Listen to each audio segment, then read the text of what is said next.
చాలా ఈజీగా అయిపోయే చాలా టేస్టీగా ఉండే ఆనియన్ రైస్ ఎలా చేయాలో చూద్దాము. దీనికోసం ముందుగా స్టవ్ మీద పాన్ పెట్టుకుని ఆయిల్ వేసుకోవాలి. ఆయిల్ హీట్ ఎక్కిన తర్వాత ఆవాలు, జీలకర్ర, కొంచెం సోంపు, అలాగే కొన్ని జీడిపప్పులు ఆప్షనల్ అండి, ఉంటే వేసుకోవచ్చు లేకపోతే లేదు. వేసుకొని వేయించుకున్నాక దీంట్లో కట్ చేసి పెట్టుకున్న ఒక పచ్చిమిర్చి, ఒక పెద్ద ఉల్లిపాయ వేసుకోవాలి. దీన్ని ఒక నిమిషం పాటు ఫ్రై చేసుకున్న తర్వాత కొంచెం కరివేపాకు వేసుకోవాలి. ఇప్పుడు దీన్ని ఉల్లిపాయలు కొంచెం కలర్ మారే వరకు వేయించుకోవాలి. ఇంట్లో కూరగాయలు ఏమీ లేనప్పుడు ఎవరు ఫీల్ అవ్వక్కర్లేదు, ది బెస్ట్ రెసిపీ అవుతుంది ఇది.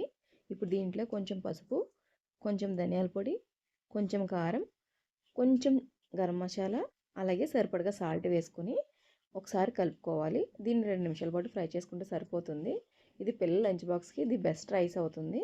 ఇప్పుడు మనం ఆల్రెడీ వండి పెట్టుకున్న రైస్ని వేసుకోవాలి. ఇలా ఒక 2 నిమిషాల పాటు ఫ్రై చేసుకుంటే మనకి టేస్టీగా ఉండే ఆనియన్ రైస్ రెడీ అయిపోతుంది.